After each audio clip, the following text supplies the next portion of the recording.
हाँ जी, तो अपने 2 क्लास से सभ्यताओं के बारे में पढ़ रहे थे।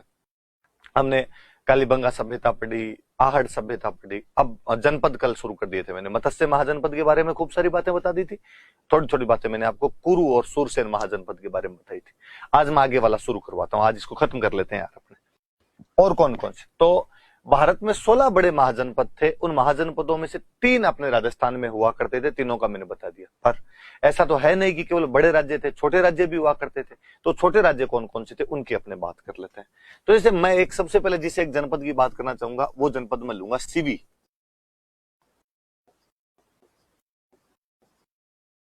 सीवी जनपद हुआ करता था। मुझे लगता है जब मैं सीवी जनपद नाम ले रहा हूं तो आपके दिमाग में सेकंड क्लास आ रही होगी कि सर आपने बताया था कि मेवाड़ के प्राचीन नाम मेदपाट, प्रागवाट और सीवी जनपद है। इसका मतलब इसका क्षेत्र तो कौन सा रहा होगा? तो इसका क्षेत्र मेवाड़ के आसपास का भाग, या मैं ज्यादा कहूं तो चित्तौड़ के आसपास का क्षेत्र, इस क्षेत्र के अंदर ये लोग रहते होंगे। कहते हैं किसी टाइम में ये अपने उत्तर पश्चिमी भारत के अंदर रहा करते थे। सिकंदर के आक्रमण के बाद में ये जो जाति या जनजाति कबीला जो था सीवी, ये इधर अपने चित्तौड़ वाले इलाके के आसपास में आ गए थे। और इनकी जो राजधानी थी वो राजधानी हुआ करती थी माध्यमिका,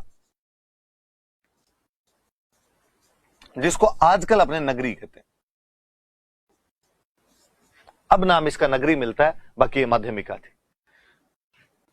बहुत पुराना शहर है, खूब सारी जगह से इसकी जानकारी मिलती है माध्यमिका की।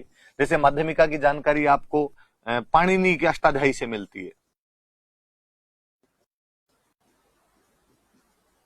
पाणिनि के अष्टाध्यायी में इसकी जानकारी है। बाद में पाणिनि के अष्टाध्यायी पे पतंजलि ने महाभाष्य लिखा था, उसमें भी इसकी जानकारी मिलती है। महाभारत से इसकी जानकारी मिलती है। जैनों का एक अभिलेख मिला है बरली, अजमेर में एक जगह पड़ती है, बरली अभिलेख मिला है कि निर्वाण संवत या वीर संवत का अभिलेख है। वीर निर्वाण संवत 84। कहते हैं कि भगवान महावीर के निर्वाण के बाद जिन्होंने एक अपना कैलेंडर शुरू किया था वीर निर्वाण संवत, तो महावीर के मृत्यु के 84 साल बाद में वीर निर्वाण संवत के 84वें साल में अजमेर के अंदर एक बरली अभिलेख मिला, जिसके बारे में हम कहते भी हैं कि हमारे राजस्थान का सबसे प्राचीन अभिलेख है। क्योंकि जैनों का अभिलेख है तो वो कहता है कि माध्यमिका जैनों का एक अंदर हुआ करता था। तो माध्यमिका तो वैसे भी याद रखना है कि खूब सारे सोर्सेज है जहां से हमें माध्यमिका का पता चलता है। 1920 के आसपास में डी.आर. भंडारकर थे, उन्होंने इसका उत्खनन किया था। तो डी.आर. भंडारकर इसका एक्सकेवेशन करता है। राजस्थान में अपने सबसे पहले किसी का एक्सकेवेशन हुआ था, तो एक्सकेवेशन इसी का होता है, माध्यमिका का। चीजों को पहले पता चल गया होगा किसी का, लेकिन एक्सकेवेटेड पहली जो साइट थी वो अपने माध्यमिका ही हुआ करती थी। तो सीवी जनपद वालों की राजधानी थी माध्यमिका। सिक्के वगैरह मिले माध्यमिका से सीवी जनपद के। चित्तौड़ के आसपास का इलाका था। पाणिनि के अष्टाध्यायी में इसकी जानकारी है, पतंजलि के महाभाष्य में जानकारी है, महाभारत से इसकी जानकारी मिलती है। बरली अभिलेख जो है वीर निर्माण संवत 84 का, उसमें इसकी जानकारी मिलती है। और बरली अभिलेख के बारे में तो मैं और बताना चाहूंगा कि आप यूट्यूब पे राजस्थान का अभिलेख का जो फर्स्ट पार्ट पढ़ा है, अभिलेखों की एक मैंने पूरी सीरीज यूट्यूब पे डाली थी, उसमें बरली अभिलेख के बारे में मैंने कई बातें और बताई है। मैं चाहूंगा कि आप वहां से वो देखें तो थोड़ी और चीजें वहां पर आपको समझ आ पाएगी।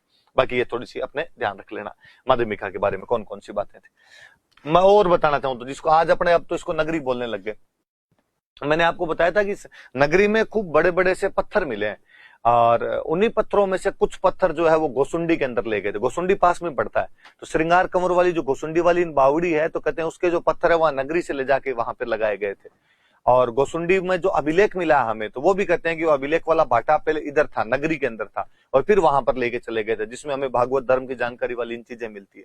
तो इसके पत्थर इधर उधर आसपास में और ले जाए गए थे। तो कहते हैं कि इसके जो पत्थर थे उनको ले जाके पास में एक जगह और हाथीबाड़ा नाम की जगह, वहां पर भी इसके पत्थर लगाए गए थे। तो जो उसी से हाथीबाड़ा वाली नाम की जगह बनाई गई थी। और कहते हैं उस हाथीबाड़ा वाली जगह के पास में ही और अकबर की सेना का पड़ाव रहा था। तो अकबर ने वहां पर एक मीनार बनवाई थी, मीनार के अंदर रोशनी करते थे, और उस रोशनी से चित्तौड़ के किले पर नजर रखने का काम किया गया था। तो वो और अपने आप में आप याद रखना, उब दीवट बोलते हैं उसको। उब दीवट नाम की एक मीनार बनाई थी। उब मतलब खड़ी, दीवट मतलब यहाँ से दिया खड़ा एक मीनार की, जहां से आपको दिया रख दिया गया, वहां से उसकी जानकारी मिलती थी। तो नगरी वाली जगह से ही पत्थर ले जाके हाथीबाड़ा नाम की एक जगह का वो निर्माण किया गया था। नगरी वाली जगह के पत्थरों से आपकी गोसुंडी में बावड़ी वगैरह लगाई गई थी, और वो जो अभिलेख वाला बाटा है वो भी नगरी से ले जाया हुआ है। और अकबर ने यहाँ पे उब दिवट नाम की एक जगह और बनवाई थी, तो याद रखना। तो माध्यमिका के बारे में खूब सारी बातें अभी और आएगी, माध्यमिका की चीजें तो मैं और बताऊंगा अभी आपको। एक और बड़ा महाजनपद अपने मालव, सॉरी जनपद, मालव जनपद। मालव भी यही उत्तरी पश्चिमी भारत की जनजाति हुआ करती थी। सिकंदर से हारने के बाद में, सिकंदर के आक्रमणों के बाद में ये भी इस साइड के अंदर आ गए थे। और मालव जहां जहां रहे थे वो क्षेत्र ज्यादातर मालवा कहलाते हैं। मध्य प्रदेश में मालवा जो है वहां पे मालव रहे थे, पंजाब के अंदर मालवा पड़ता है तो वहां पर भी मालव रहे थे। अपने बेसिकली ये जो इलाका था जयपुर और टोंक वाला, इसमें आ गए। हालांकि हम बुक्स में पढ़ते हैं कि कोटा और झालावाड़ के कुछ इलाके भी मालव जनपद के अंदर आया करते थे, पर वो उस मालवा के पार्ट थे, मध्य प्रदेश वाले मालवा के पार्ट थे। अपने बीचों बीच में जो था तो जयपुर और टोंक के बीच में था। और इसकी जो राजधानी हुआ करती थी वो राजधानी हुआ करती थी नगर। उसकी नगरी और इसकी नगर है, टोंक में जगह पड़ती है। जो कहते हैं पहले इसका नाम था कारकोट नगर, किसी टाइम में तो इसको कारकोट नगर कहा करते थे। टोंक में जगह भाई है। और यहाँ की जो सभ्यता मिली है ना, में मालव जनपद की सभ्यता, उस सभ्यता का एक अलग नाम और दिया गया। हमने उसका नाम दिया खेड़ा सभ्यता। हमें किसी एक जनपद के सबसे अधिक सिक्के मिले हैं तो इन्हीं के मिले हैं। कोई पूछे कि राजस्थान में सर्वाधिक सिक्के कौन से जनपद के प्राप्त होते हैं, तो मालव जनपद। 6000 के आसपास सिक्के मिले हैं यार। खूब सारे सिक्के प्राप्त हो जाते हैं, तांबे के सिक्के हैं, खूब सारे सिक्के अपने को यहां से प्राप्त होते हैं। बेसिकली ज्यादातर सिक्के जो है नगर से ही प्राप्त हुए। हालांकि वो सिक्के एक जगह से और प्राप्त हुए हैं। टोंक में एक जगह और पड़ती है रेड, तो रेड से भी खूब सारे सिक्के प्राप्त हुए। पर रेड में मालव जनपद वालों के तो है, इनके अलावा भी और खूब सारे सिक्के प्राप्त हुए। और एक कोई जगह जहां से सबसे अधिक सिक्के प्राप्त होते हैं वो रेड ही है। सर्वाधिक सिक्के प्राप्त होते हैं, अलग अलग प्रकार के सिक्के, मालव जनपद के भी सिक्के, उनमें सर्वाधिक सिक्के प्राप्त हुए। इसका मतलब यह हुआ कि रेड के अंदर सिक्के बनाने का टकसाल रही होगी। इंग्लिश में बोलें तो मिंट। टकसाल मतलब जहां पे सिक्के ढाले जाते हैं। इसका मतलब यहां पे धातु का काम होगा बहुत अच्छा, कि धातु के काम, धातु का, मेटल का काम होता होगा तभी सिक्के बनेंगे। इसलिए रेड को अपने प्राचीन भारत का टाटा नगर कहते हैं, कि ये प्राचीन भारत का टाटा नगर है। कैलाशनाथ पुरी थे जिन्होंने रेड का उत्खनन किया था। केएन पुरी कह दो या कैलाशनाथ पुरी कह दो।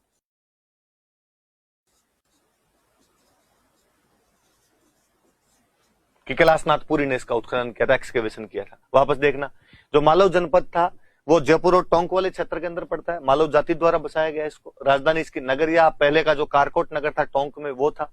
इसकी सभ्यता का एक नाम हमने खेड़ा सभ्यता भी दिया। किसी एक जनपद के सर्वाधिक सिक्के हमें मिले तो मालव जनपद के मिले। ये सिक्के अधिकतर तो इसकी जो राजधानी थी नगर से मिले, हालांकि कुछ सिक्के रेड से भी मिले। पर रेड वह स्थान है जहां राजस्थान में सबसे अधिक सिक्के मिले। अलग अलग टाइम पीरियड के सिक्के मिले हैं। हम कहते हैं यहाँ पे धातु का काम होता होगा, टकसाल रहती होगी, इसलिए हम कहते हैं प्राचीन भारत का टाटा नगर है। कि जिस प्रकार टाटा नगर जमशेदपुर जो है वहां पर धातु का काम होता है, ऐसे प्राचीन भारत में यदि धातु का काम कहीं पर होता था तो रेड में हुआ करता था। और इसका उत्खनन करने वाले कोई थे तो कैलाशनाथ पुरी थे। रेड भी टोंक के अंदर एक जगह पड़ती। तो आपने ये याद रख लेना। फिर एक महाजनपद के बारे में और बताना चाहूंगा आपको, योद्धे।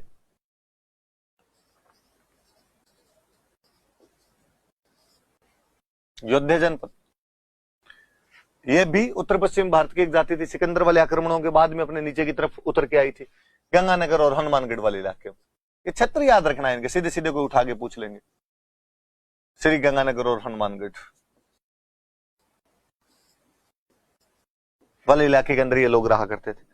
और इनकी जानकारी तो हम बाद में पढ़ेंगे। गुजरात के अंदर एक राजा हुआ था, शक वंश का एक राजा था। शक वंश का एक राजा हुआ था रुद्रदामन, और वो गुजरात में एक जगह पड़ती है जूनागढ़। जूनागढ़ कहते हैं उसको, गिरनार भी कहते हैं। वहां पर एक अभिलेख लगवाता है, और उस अभिलेख में वो इनकी जानकारियां, योद्धियों की जानकारियां देता है। वो कहता है कि योद्धे हुए जो क्षत्रियों में वीर है, वो इनकी खूब तारीफें करता है कि ये क्षत्रियों में वीर है, इन्होंने कुषाणों को हरा दिया। कि कुषाण जो ऊपर पंजाब की तरफ एक मध्य एशिया से एक नई जाति आ गई थी अपने कुषाण, उनको हराने का काम भी इन्होंने किया है। तो रुद्रदामन जूनागढ़ वाले अभिलेख में लिखता है कि क्षत्रियों में वीर के समान योद्धे जिन्होंने कुषाणों को हरा दिया है, उनको मैं हरा रहा हूं। तो पहले दुश्मन की तारीफ करता है, बाद में लास्ट में एक लाइन में लिख देता है कि इनको मैंने हरा दिया।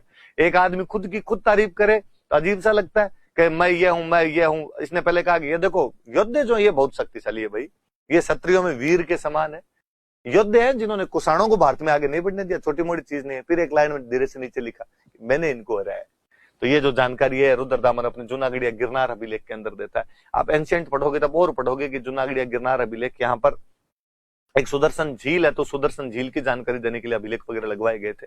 आप पढ़ोगे कि यहाँ पे एक अशोक का अभिलेख भी हमें मिलता है, तो वो कई बातें आपको यहाँ से पता चलेगी। स्कंदगुप्त नाम का गुप्त राजा हुआ था, उसका अभिलेख भी यहाँ से मिलता है। तो ये जूनागढ़ गिरनार बहुत महत्वपूर्ण जगह है। शक राजा रुद्रदामन का अभिलेख है, योद्ध जनपद। तो तीन तो बड़े वाले याद रखना आपने, कौन कौन से? तो मत्स्य, कुरु और सूरसेन, तीन ये थोड़े छोटे छोटे और जनपद, इनकी बातें भी थोड़ी ध्यान रखना। योद्धियों के बारे में कहा जाता है कि इन्हीं का ये बाद में नाम अपभ्रंश होता होता जोइया बन गए थे ये, और कालांतर में अपने इस एरिया के अंदर जोइया राजपूत रहा करते थे। हालांकि अब तो कोई गिने चुने से ही मिलते हैं, कहते हैं ज्यादातर ने बाद में इस्लाम वगैरह स्वीकार कर लिया था, योद्धे जो भी रहे होंगे उन्होंने, पर फिर भी वो जो जोइया थे तो जोइयों को इन योद्धियों का ही वंशज माना जाता है। तो योद्धे जनपद थोड़ा सा याद रखें। दो तीन छोटे छोटे से और मैं बता दूं आपको। एक अर्जुनायन जनपद,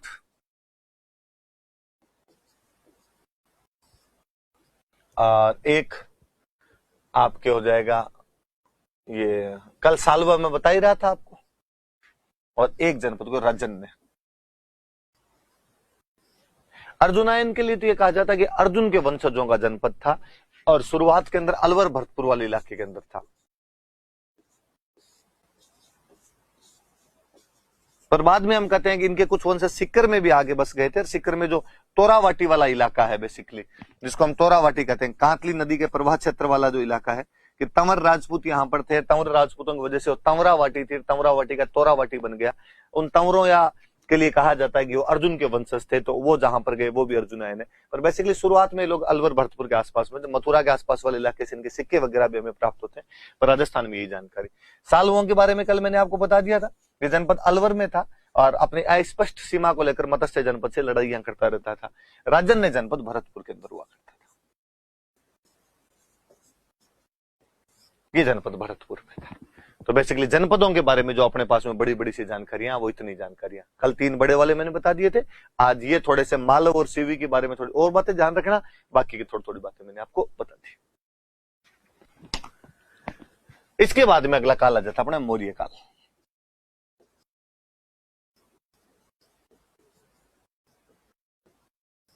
मौर्य काल का अपने को जो एक अभिलेख अपना, सॉरी अभिलेख क्या, एक जो मुख्य सेंटर प्राप्त होता है वो सेंटर है बेराट। अब जयपुर में जो पड़ता है, जिसको आज आप विराट नगर कहते हो, जयपुर के अंदर जगह है। इसकी देखो कुछ बातें तो मैं आपको बता चुका था। मत्स्य जनपद जब मैंने पढ़ाया तो विराटनगर राजधानी थी। कल मैंने कई राजा विराट से संबंधित बातें मैंने बता दी। अपने मौर्य काल की बात करें तो वो है कि यहां से अपने को अशोक के अभिलेख प्राप्त होते हैं।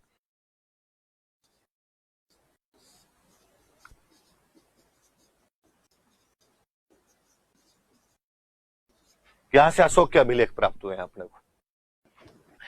1837 में कैप्टन बर्ट नाम का एक बंदा था, उसने ये अभिलेख यहां से खोजे थे।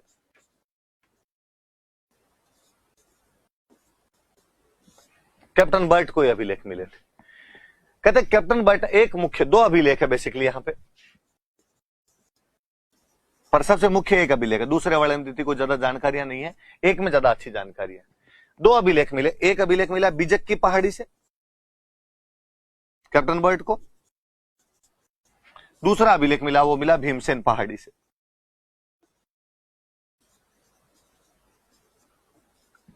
बिजक पहाड़ी से जो अभिलेख मिला उसका नाम है भाबरू अभिलेख। कहते हैं कैप्टन बर्ट फौज का अधिकारी था, इसने वो बेराट से अभिलेख लिया, और बेराट से अभिलेख लेने के बाद इनका कैंप भाबरू नाम के गांव में 3 दिन तक बैठा रहा था, इसलिए वो अभिलेख इसने भाबरू में रखा, इसलिए उसका नाम भाबरू अभिलेख पड़ गया। बाकी उसका भाबरू से कोई लेना देना नहीं, भाबरू अलग गांव है, वो बेराट से मिला है और बिजक डूंगरी से वो मिला।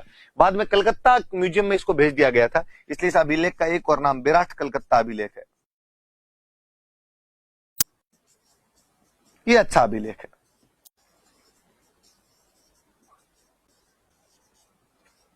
इधर भीमसेन वाली से भी एक बेराट अभिलेख मिला, इसमें तो कोई ज्यादा जानकारियां है नहीं, ये तो मत याद करना भले, इसको भी बेराट अभिलेख ही बोलते हैं।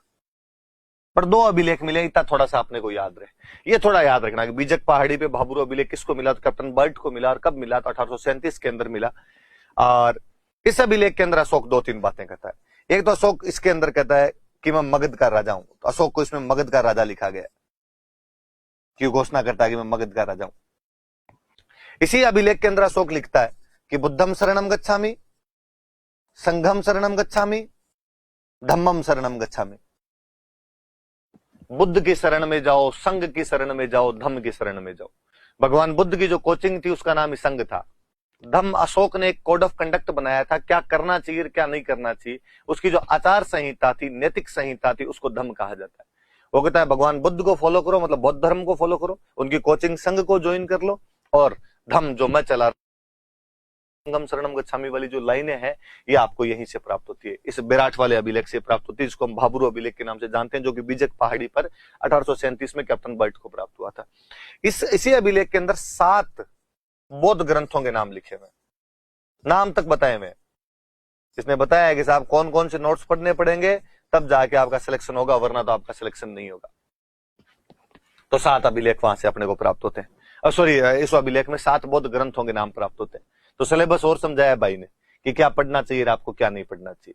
तो एक तो अशोक के अभिलेख मिले, ये एक महत्वपूर्ण चीज है। यहाँ से 2 अभिलेख मिले अशोक के, जिनमें एक अभिलेख अपना महत्वपूर्ण है, भाबरू अभिलेख, वो बीजक की पहाड़ी से मिला। एक और अभिलेख मिला जो भीमसेन की पहाड़ी, उसमें अशोक सिंपल सा कहता है कि मैंने धर्म का प्रचार प्रसार करना शुरू कर दिया और बाकी लोगों को भी धर्म का प्रचार प्रसार करना चाहिए। कब मैंने किया, क्या किया, वो सारे टाइम के बारे में बताता है। धम्म मतलब उसकी जो आचार संहिता है, तो धम्म के प्रचार प्रसार की जानकारी देता है। मैं फिर चाहूंगा कि आपको यदि टाइम मिले तो अभिलेख वाली सीरीज के अंदर इसके बारे में भी खूब बातें बताई हुई। हालांकि एग्जाम पॉइंट ऑफ व्यू से इतनी ही बातें, पर उस टाइम में जब यूट्यूब पे पढ़ा रहा था तो मैं खूब सारी बातें इधर उधर की दूसरी भी बता दी मैंने। आप चाहो तो वहां पर भी इन बेराट वाले अभिलेख के बारे में भी मैंने विस्तार से खूब सारी बातें बताई। किसी का ज्यादा इंटरेस्ट हो तो वो भी सुन लेना आपने भले।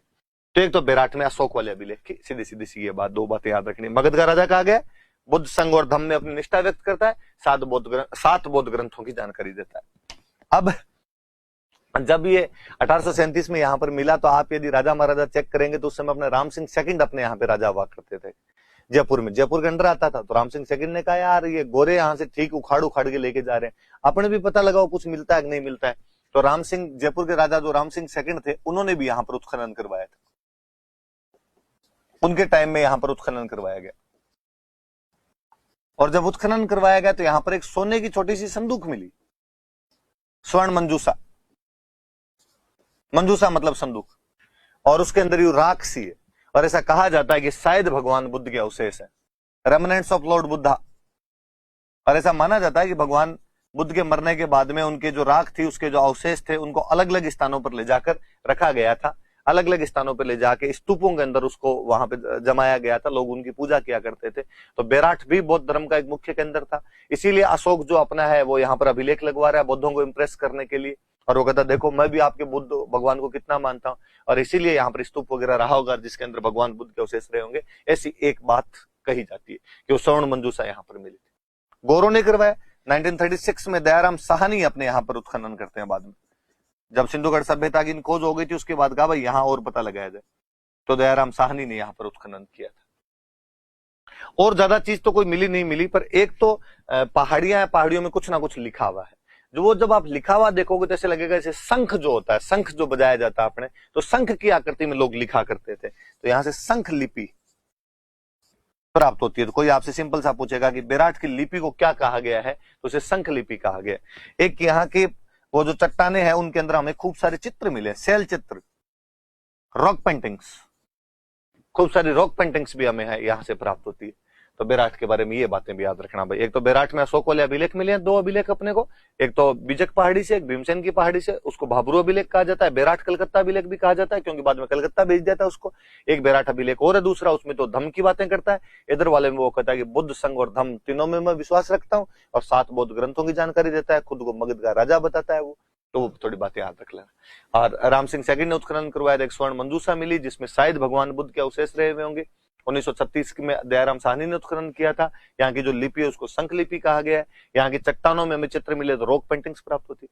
यहाँ पर वो एक बंदा आके गया था, हवेनसांग, चीनी यात्री था हवेनसांग। तो हवेनसांग ने बेराट की यात्रा की थी।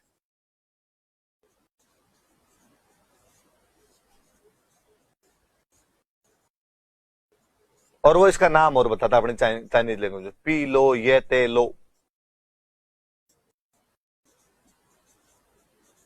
वो कहता है इसका नाम है पी लो ये ते लो। चाइनीज लैंग्वेज के अंदर उसने अपने बेराट का जो भी नाम लिखा। 634 के आसपास में वो बेराट की यात्रा करता है। और वो कहता है किसी टाइम में यहां बौद्धों के 8 मंदिर थे, 8 बौद्ध मंदिर थे। और वो कहता है कि बाद में इनको तोड़ दिया था, हुणों के एक राजा ने तोड़ दिया था। हुणों का वो राजा था मिहिरकुल।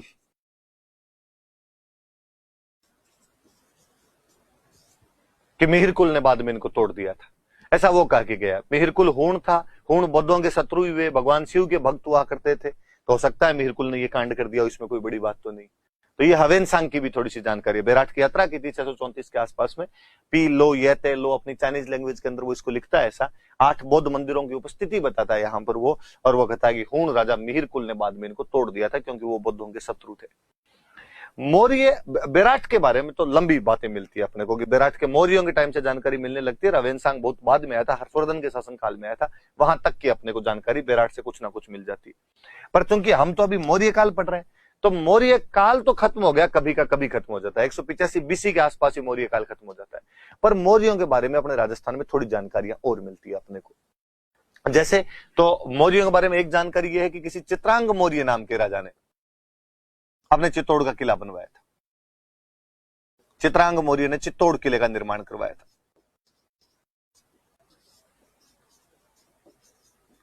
और चित्रांग के नाम पर इसका नाम चित्रकूट हुआ करता था, इसे चित्रकूट दुर्ग कहते थे।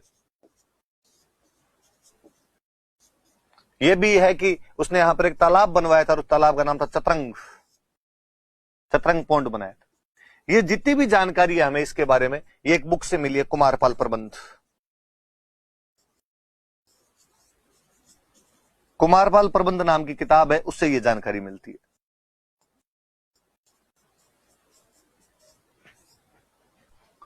कुमारपाल प्रबंध के अनुसार चित्रांग मौर्य ने चित्तौड़ का किला बनाया था, इसे चित्रकूट दुर्ग कहा जाता है। और इसने चतरंग तालाब की वहां पर स्थापना की थी। हम जब हिस्ट्री पढ़ते हैं तो हम पढ़ते हैं कि बापा रावल ने मान मौर्य को हराकर यह किला जीता था यहां पर। इसका मतलब मौर्यों का कोई ना कोई लेना देना तो रहा होगा। तो उस मान मौर्य का एक अभिलेख मिला हमें, मानसरोवर, चित्तौड़ के पास में एक जगह पड़ती है, वहां से उसका एक मानसरोवर अभिलेख मिला, जेम्सटोड को मिला था। 713 ईस्वी का अभिलेख है। 4 राजाओं के नाम है इसमें, उसके पूर्वजों के नाम है महेश्वर, भीम, भोज और मान। और मान ने सरोवर बनाया इसलिए नाम है मानसरोवर। तो इसने अभिलेख लगवा दिया, इसने जब वो तालाब वहां पर बनवाया था अभिलेख लगवा दिया उसके पास में। और उसमें अपने 4 पूर्वजों के, अपने समेत 4 पूर्वजों के नाम लिख देता, महेश्वर, भीम, भोज और मान। जेम्स टोड को अभिलेख मिला था। टोड जब लंदन जा रहा था तो बीच में टूट गया था, तो समुद्र में फेंक के चला गया था इस अभिलेख को। पर हमें जानकारी वो अपनी किताब में देता है कि मेरे को ऐसा ऐसा एक अभिलेख मिला। अब 713 के अंदर यहां पर यदि मान था तो कोई बड़ी बात नहीं कि 734 में बापा रावल उसी को हराकर यहां पर कब्जा कर लेता है। तो ये भी एक सही बात है अपने आप। फिर मौर्यों का एक अभिलेख अपने को मिलता है कणसवा, शिव जी का मंदिर है, कणसवा शिवालय अभिलेख मिला है कोटा से।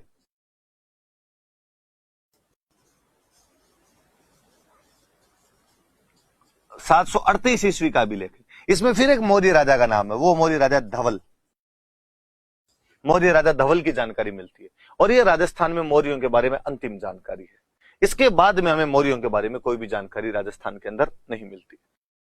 तो ये भी थोड़ा सा याद रख लेना भाई कि कणसवासी वाले अभिलेख कब का है, तो 738 ईस्वी का। तो परवर्ती मौर्यों के बारे में, लेटर जो मौर्यास थे जो राजस्थान में रह गए थे, उनकी थोड़ी जानकारियां हैं। कुमारपाल प्रबंध कहती है कि चित्रांग मौर्य ने चित्तौड़ किला बनाया, इसे चित्रकूट दुर्ग कहा जाता है, और चित्रंग तालाब बनाया था। मानसरोवर अभिलेख 713 का कहता है कि राजा मान ने यहाँ पर मानसरोवर तालाब बनवाया था, जिसके 3 पूर्वज पहले महेश्वर, भीम और भोज के नाम मिलते हैं। जेम्सटोड को अभिलेख मिला था, लंदन जाते समय समुद्र में फेंक के चला गया था। 738 ईस्वी का कोटा में कणसवा शिवालय, शिवालय मतलब शिव जी के मंदिर का एक अभिलेख मिला है। इसमें मौर्यों के राजा धवल का नाम मिलता है, और ये राजस्थान में उनके बारे में अंतिम जानकारी। इसके बाद मौर्यों का कोई भी नाम लेवा अपने राजस्थान में नहीं था। तो एक बड़ा सेंटर तो बेराट, और फिर ये परवर्ती मौर्य लेटर मौर्यास जो थे उनके बारे में अपने को क्या क्या जानकारी। अब मौर्यों के बाद में क्या हो, मौर्योत्तर काल। मौर्योत्तर काल में अपने यहां पर कई वंश आ गए थे, इंडो ग्रीक आ गए थे, आपके शक आ गए थे, कुषाण आ गए थे, इधर अपने सुंग थे, कण्व थे, सातवाहन थे, साउथ इंडिया में चेर थे, चोल थे, पांड्य थे। अपने उत्तर पश्चिमी भारत ऊपर वाले इलाके में इंडो ग्रीक थे, शक थे और कुषाण थे। बीच वाला जो सेंट्रल इंडिया इसके अंदर सुंग थे, कण्व थे और सातवाहन थे। एक थेड साउथ के अंदर जाके अपने चेर, चोल और पांड्य हुआ करते थे। तो भारत खंडित था, तो किसी एक वंश का नाम ले नहीं सकते, तो आप कहते हो साहब मौर्यों के बाद वाली जितनी जानकारियां हो एक साथ ही ले लो यार हमसे, तो आप कहते हो मौर्योत्तर। तो वो जो इंडो ग्रीक जिनकी मैं बात कर रहा हूं, हिंद यूनानी राजा, ऐसा कहते हैं कि सिकंदर जब वापस गया था तो अपने कई सेनापति यहां बीच बीच में छोड़ के चला गया था। उन सेनापतियों में से कोई सेनापति इंडिया की तरफ बढ़ के आ गया था आगे, तो ग्रीक सेनापति इंडिया की तरफ आ गए, इसलिए उनको इंडो ग्रीक कहा जाता है। और ये जो इंडो ग्रीक राजा थे, इनमें एक राजा हुआ था मिनांडर, और मिनांडर ने अपने माध्यमिका पर आक्रमण किया था। माध्यमिका मतलब समझ जाओ, कोई नगरी, माध्यमिका पर आक्रमण कर दिया था 150 ईस्वी में। और यही जानकारी आपका पतंजलि का महाभाष्य देता है। शुरुआत में मैं बता रहा था कि भाई माध्यमिका की जानकारी कहां कहां से मिलती है, तो मैं आपको कह रहा था कि इसकी जानकारी हमें पाणिनि के अष्टाध्यायी से मिलती है, पतंजलि के महाभाष्य से मिलती है, महाभारत से मिलती है, और मैंने बताया कि बरली अभिलेख से मिलती है, जो वीर निर्वाण संवत 84 का अभिलेख है। वो पतंजलि का महाभाष्य ये कहता है कि साहब एक मल्लेच्छ, अपने बाहर से जो भी आता उनको मल्लेच्छ कहते थे, मल्लेच्छ ने आक्रमण कर दिया और वो माध्यमिका, साकेत और पाटलिपुत्रा तक पहुंच गए। साकेत का मतलब था अयोध्या, माध्यमिका मतलब अपने चित्तौड़ नगरी, और पाटलिपुत्रा मतलब पटना। तो मिनांडर के आक्रमणों की जानकारी देता है। तो ये याद रखना कि इंडो ग्रीक राजा मिनांडर ने अपने माध्यमिका पर आक्रमण किया था इस काल में। इस मिनांडर के 16 सिक्के हमें बेराट से प्राप्त होते हैं। तो मतलब इसका राज वगैरह रहा होगा, इसलिए सिक्के वगैरह चलो। वैसे तो इंडो ग्रीक के टोटल 28 सिक्के मिले हमें वहां से, पर उनमें से 16 जो रहे होंगे वो मिनांडर के रहे होंगे। तो अपने ये याद रखना। मुझे याद है एक बार ये किसी एग्जाम के अंदर अपने क्वेश्चन पूछा हुआ था, तो थोड़ा सा इसके बारे में ध्यान रख लेना। भरतपुर में एक जगह पड़ती है नोहे, नोहे नाम की एक जगह भरतपुर में। यहां से सुंगों के टाइम की, सुंगकालीन एक मूर्ति मिली है। यक्ष ऋषि हुआ करते थे पहले, उनको यक्ष बोला करते थे। तो एक यक्ष की मूर्ति मिली है, हमने उसका लोकल भाषा में नाम दिया जाख बाबा। तो कोई पूछेगा आपको कि जाख बाबा की मूर्ति कहां से प्राप्त होती है, तो नोहे से प्राप्त होती है। वास्तव में यक्ष की मूर्ति है। आप जब मौर्य काल, मौर्योत्तर काल पढ़ोगे तो आप पढ़ोगे कि खूब सारी यक्ष यक्षिणी की मूर्तियां हमें प्राप्त होती है। हमने लोकल भाषा में उनका नाम जाख बना दिया। ये यक्ष से यक हुआ, यक से जक हुआ, जक से जक हुआ, और जक से आपका जाख हो गया। मैंने कभी बताया होगा किसी क्लास में, या मैं आगे कभी बता दूंगा आपको कि शिमला के पास में तो बाकायदा एक गांव है जाखू, और जाखू गांव में हनुमान जी का एक बहुत बड़ा मंदिर बना हुआ है। मैं एक बार उस गांव के अंदर गया था, उस मंदिर को देखने के लिए हम शिमला गए हुए थे, तब गए थे। ऐसा कहा जाता है कि हनुमान जी जब संजीवनी बूटी लेने के लिए जा रहे थे, तब वहां पर बीच में उन्होंने स्टे किया था, और एक यक्ष था। उस यक्ष से उन्होंने पूछा था कि संजीवनी बूटी कौन से पहाड़ पर मिलेगी, उस यक्ष ने बताया था, तब वहां पे बालाजी गए थे। हालांकि उनको पता नहीं चला संजीवनी बूटी कौन सी है, तो डोकरा पूरा पहाड़ी उठा के ले गया था वहां से। तो वहां उस बोर्ड का जो मंदिर का जो बोर्ड लगा था उसमें लिखा हुआ था यहाँ पे एक यक्ष रहता था। उस यक्ष को हमारी भाषा में यक बोलने लग गए, यक से वो जक हो गया, जक से वो जक हो गया, जक से वो जाक हो गया, इसलिए हम उसको जाक बाबा कहते हैं। जाक बाबा की वजह से हमारे गांव का नाम जाखू है। तब मुझे लगा कि हाँ यार, अपने नोह वालों को भी अपने जाक बाबा ही कहते हैं, तो नोह वाला ध्यान रखना। तो एक नोह है सेंटर, इसी टाइम का अपने को ये सेंटर मिला। इसी टाइम का एक सेंटर अपने को मिलता है रंग महल। हनुमानगढ़ जिले के अंदर रंग महल नाम की जगह, जिसका उत्खनन करने के लिए स्वीडन से एक डॉक्टर आई थी, डॉक्टर हन्ना रीड, स्वीडन की एक डॉक्टर थी, और इसने इसका उत्खनन किया था। और हमें यहां से इसके टाइम का रंग महल से एक उनको कुषाणों के टाइम का, कुषाणकालीन सेंटर है। कुषाणकालीन एक गुरु शिष्य की मूर्ति प्राप्त होती है।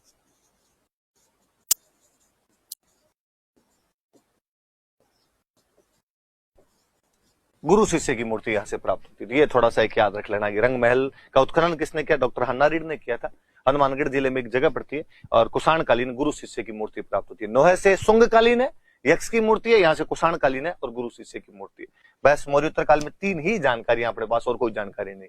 याद रख लेना 3 जानकारियां कौन कौन सी आपके। एक जानकारी तो कौन सी है, तो एक जानकारी तो अपने पास में यह है कि आपके वो सब कौन सा ये मौर्योत्तर काल मिनांडर ने अटैक कर दिया था माध्यमिका पे। एक नोहे से हमें सुंगकालीन मूर्ति मिली है और एक रंगमहल से हमें कुषाणकालीन मूर्ति मिली है। इसके बाद आगे गुप्त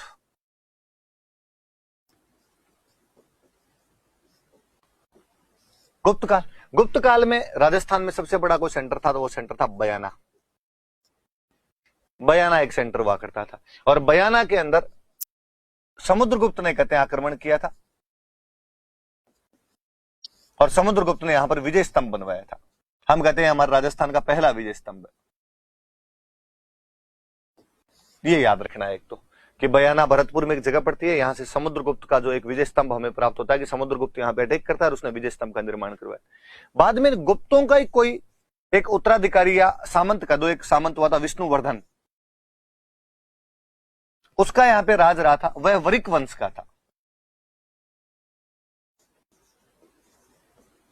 वरिक वंश का बंदा था। तो एक बार आरपीसी वालों ने किसी ने पूछ लिया था कि बयाना में कौन से वंश का अधिकार रहा था, तो वरिक वंश का। उसने कहते हैं यहां पर एक यज्ञ करवाया था और यज्ञ करने के बाद यहां पर एक पिलर लगवाया था। उस पिलर को बोलते हैं भीमलाट।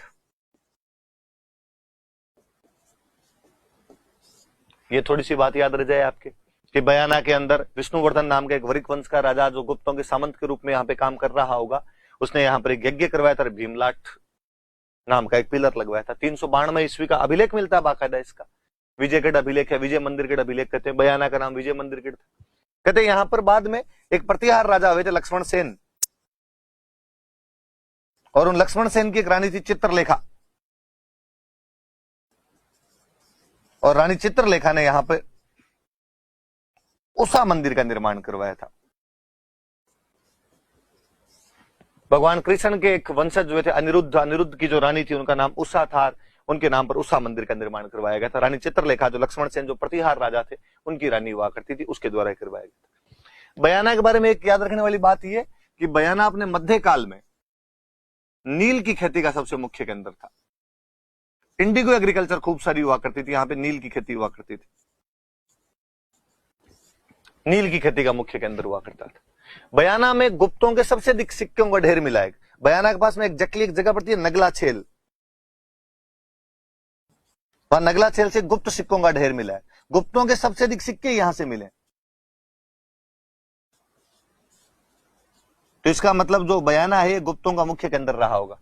और ये तो बड़ा जोरदार 1946 के आसपास में भरतपुर दरबार थे ब्रजेंद्र सिंह जी, शिकार खेलने के लिए गए थे। बयाना के पास जो नगला छेल नाम की जगह है, तो वहां पे जब शिकार खेलने के लिए गए तो वहां घोड़े की टापों से नीचे वो सिक्के निकल गए थे। जमीन के अंदर वो जैसे दबाव पड़ा जमीन में, वो सिक्के जो भी थे तो बाहर आ गए। वहां पता चला गया सिक्कों को इतना बड़ा ढेर 1821 सिक्के प्राप्त होते हैं। तो सबसे बड़ा गुप्तों का सिक्कों का ढेर कहां से मिला, तो बयाना ही नाम लेते हैं। बाकी एग्जैक्टली जगह नगला छेल नाम की जगह जहां से वो सिक्के प्राप्त होते हैं। तो बयाना वाली बातें याद रखना भाई। समुद्रगुप्त ने यहाँ पर विजय स्तंभ बनवाया था, गुप्तों के सिक्कों का एक ढेर मिला है, 1821 सिक्के मिले। सबसे अधिक सिक्के उनमें चंद्रगुप्त सेकंड के, चंद्रगुप्त सेकंड नाम का राजा था, उसके सबसे अधिक सिक्के मिले यहाँ से। और विष्णुवर्धन जो गुप्तों का एक सामंत रहा होगा, जो स्वयं वरिक वंश से संबंधित रखता होगा, उसने यहाँ पे यज्ञ करवाया था। और उसके बाद एक भीमलाट, जैसे अपने ईसर लाट पड़ते वैसे भीमलाट बना दी होगी। प्रतिहार राजा लक्ष्मण सेन की पत्नी चित्रलेखा ने रानी ने यहाँ पे उषा मंदिर का निर्माण करवाया था। और मध्यकाल के अंदर जो आपने बयाना था वो नील की खेती का एक मुख्य केंद्र रहा था। और चीजें थोड़ी सी पढ़ लेते। एक अभिलेख मिला अपने को बड़वा अभिलेख, 12 से एक अभिलेख मिलता है। 12 जिले से अभिलेख मिला, 238 ईस्वी के आसपास का अभिलेख है, शायद तक मेरे याद आने में यही है। और इससे एक वंश की जानकारी मिलती है, मोखरी। मोखरी वंश की जानकारी मिलती है। यहां पर भी मोखरी वंश के राजाओं ने यहां पर यज्ञ करवाया और यज्ञ के बाद में यहां पे 4 पिलर लगवाए थे, 4 स्तंभ लगवाए और 4 स्तंभों में से 3 पे लेख लिखवाए उन्होंने, 3 पे लेख लिखे। अपने सीधी सी बात याद रखने की, मोखरी वंश की जानकारी वाले अभिलेख कहां से प्राप्त होते हैं, तो बड़वा से हमें ये अभिलेख प्राप्त होते हैं। 4 पिलर है, उनमें 3 पर अपने को लेख लिखे हुए। यज्ञ के बाद में पिलर लगाए गए थे, यूप बोलते थे, यूप। यज्ञ के बाद में जो भी पिलर लगाए जाते यूप, तो यूप लगवाए मैं यहाँ पे, तो ये याद रख लो। अभी मैं आपको बात कर रहा था एक बंदे की, आपके मिहिर कुल की। मिहिर कुल ने अपने बाड़ोली नाम की एक जगह है, यहां पर शिव मंदिर बनवाए थे। मैंने कहा था कि बौद्धों के मंदिर तो तोड़ दिया करते थे और शिव जी के मंदिर बनवाया करते थे, तो ये मिहिर कुल द्वारा बनवाए गए थे।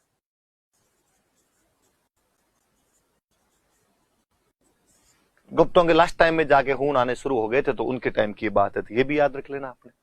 और एक गुप्तों के टाइम में मंदिर अपने कोटा में एक जगह पड़ती है चार चोमा, यहां पर भी अपने गुप्तकालीन मंदिरों का एक समूह मिला, खूब सारे अलग अलग प्रकार के मंदिर मिले, गुप्तकालीन मंदिर समूह। तो कोई पूछे कि कोटा में कौन सा स्थान है जहां से गुप्तकालीन टेम्पल कॉम्प्लेक्स मिलता है हमें, तो वो चार चोमा नाम की जगह। सीधी सीधी बयाना, बड़वा, बाड़ोली, ट्रिपल बी और एक चार चोमा याद रखना सी। बस गुप्त काल की इतनी बातें अपने पास। अपन लास्ट आ जाओ, गुप्तोत्तर काल, गुप्तों के बाद का पोस्ट गुप्ताज पीरियड। एक ही सेंटर मिलता है अपने को, भीनमाल, जो पहले तो चावड़ा वंश की राजधानी थी।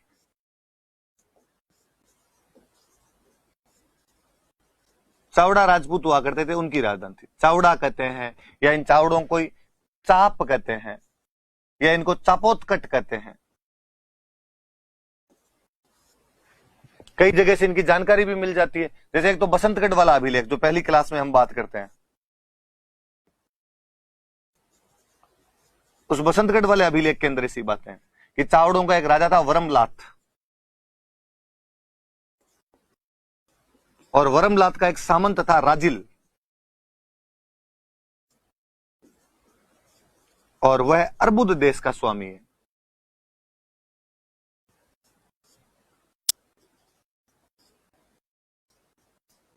तो एक तो सामंत व्यवस्था की जानकारी दे रहा है ये अभिलेख अपने आप में, और ये बता रहा है कि राजा वरमलात चावड़ा वंश का राजा था, वो इस समय यहाँ पे राज कर रहा था। तो बसंतगढ़ अभिलेख से जानकारी मिलती है। फिर भीनमाल के दो बड़े विद्वान हुए अपने, एक वे कवि माघ, वो भी इन्हीं चावड़ों के टाइम के थे, जिन्होंने एक किताब लिखी है संस्कृत की, बहुत शानदार बुक है, शिशुपाल वध, भगवान कृष्ण ने किस प्रकार शिशुपाल को मारा था। और इसके अंदर कवि माघ भी लिखते हैं कि मेरे दादाजी का नाम है सुप्रभदेव, और मेरे जो दादाजी है सुप्रभदेव जो है, ये वरमलात के मुख्यमंत्री है। वो एग्जैक्टली शब्द का इस्तेमाल करते हैं कि सर्वाधिकारी है, मुख्यमंत्री को बोलते थे कि मेरे जो दादाजी है सुप्रभदेव और राजा वरमलात के सर्वाधिकारी। इसका मतलब जो कवि माघ है वो भी कहीं ना कहीं वरमलात की जानकारी देते। फिर एक वे ब्रह्मगुप्त, हम जिनको कहते हैं कि न्यूटन से बहुत पहले इन्होंने गुरुत्वाकर्षण की खोज कर ली थी, हम इनको भारत का न्यूटन कहते हैं। दो शानदार किताबें लिखी इन्होंने, एक किताब का नाम है ब्रह्म स्फुट सिद्धांत,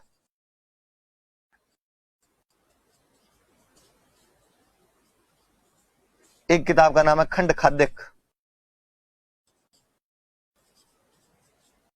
ब्रह्मस्फुट सिद्धांत और खंड खाद्यक नाम की दो किताब लिखी।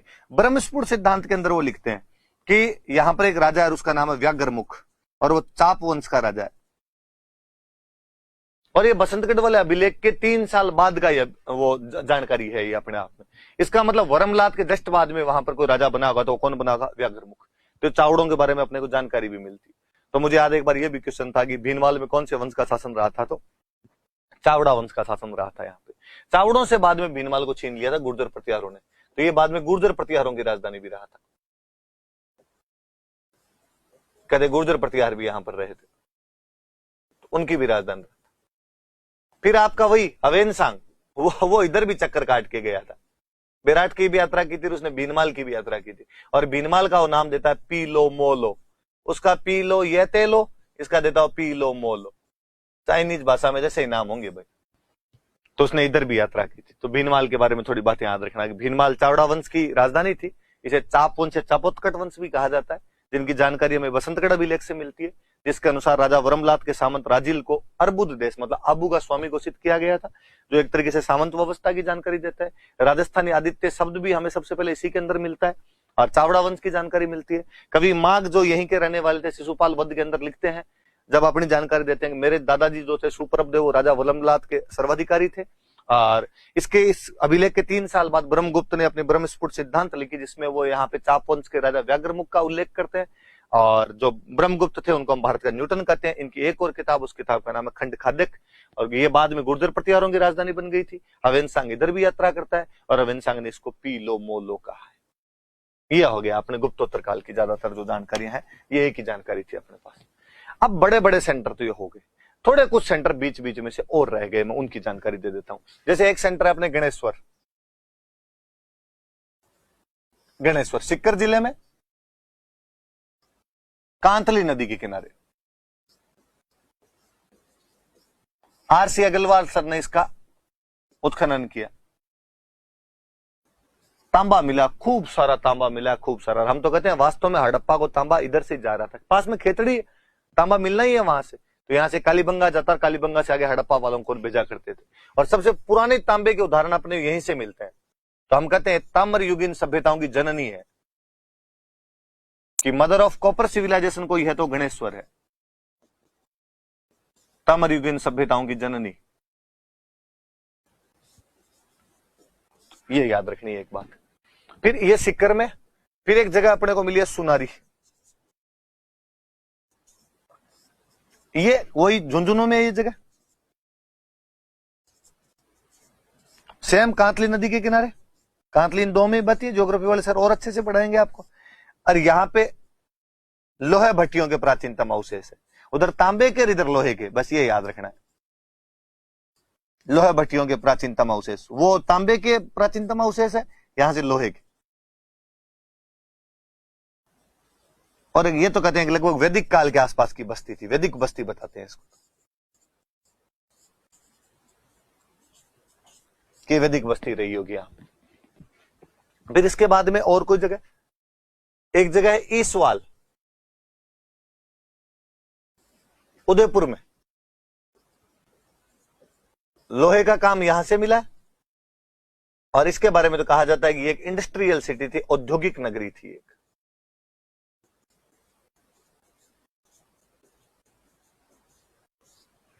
एक जगह अपने नागौर में कुराड़ा,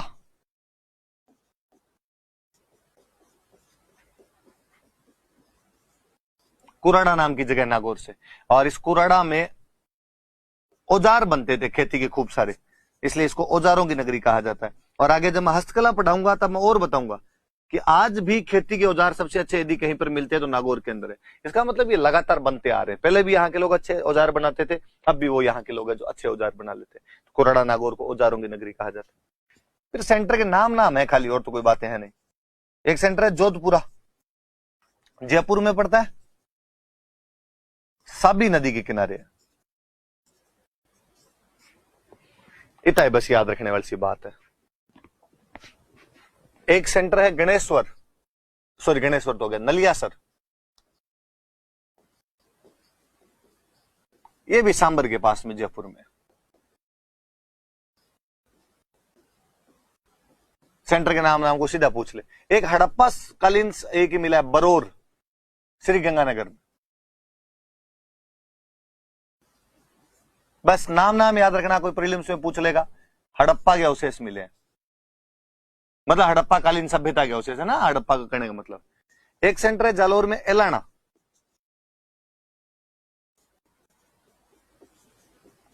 नाम याद रखना, कई बार प्रीलिम्स में मिला ले आपको, एलाना, बरोर, नलियासर, जोधपुरा, इधर जिलों के नाम लिख दे वो कि कौन सा इनमें कहां पर पड़ता है, तो वो थोड़ी सी बात याद रख ले। एक कुछ जगह ऐसी है अपने जहां से अपने को शैल चित्र खूब सारे प्राप्त हुए हैं।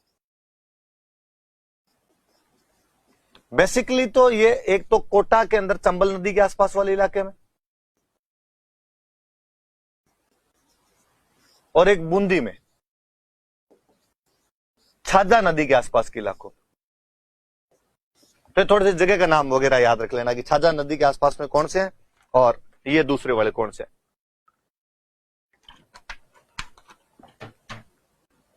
सिंपल कोई मेंस में भी कई बार पूछ ले कि भाई शैल चित्र कहां कहां से मिले, तो कोटा में शैल चित्र अपने को मिलते हैं रावत भाटा, आलनिया और कन्यादह, मतलब चंबल के आसपास वाले इलाकों में इन्हीं जगह से अपने को मिले, रावत भाटा, आलनिया और कन्यादह में, चंबल नदी के आसपास में। इधर बूंदी से एक जगह मिलती है अपने को गड़दड़ा, सिंपल कोई गरदड़ा से क्या मिले, शैल चित्र प्राप्त हुए। रावत भटा आलनिया कन्यादय से क्या मिले, शैल चित्र प्राप्त हुए। विराटनगर मैंने बता दिया शैल चित्र वाला। एक दो जगह आपकी अलवर में हरसोरा और डडीकर, ये अलवर की दो जगह जहां से अपने को शैल चित्र प्राप्त होते हैं। और एक जहां तक मेरे को याद आता सिक्कर में एक जगह पड़ती है सोहनपुरा। इनमें से एक बार क्वेश्चन पूछा हुआ है भाई, तो थोड़ा याद रख लेना। यहां से भी अपने को शैल चित्र वगैरह प्राप्त होते हैं। ये आपके मुख्य मुख्य जगह भाई, ये मुख्य मुख्य साइट वापस देख लो बोले।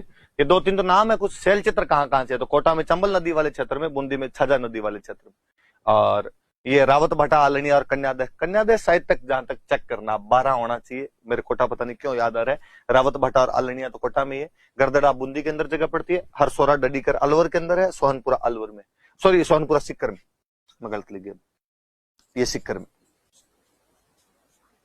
यहां से शैल चित्र प्राप्त। विराटनगर एक मैंने अभी बता ही दिया था आपको, जयपुर में, यहां से भी हमें शैल चित्र मिले। तो राजस्थान में कहां कहां से शैल चित्र प्राप्त होते हैं, प्री में, मेंस में, किसी में उठा के पूछ लिया आपसे, ये वाली भी जानकारी भी याद रख लेना आप। ये भाई अपने हिस्ट्री का अजूमड़ा है।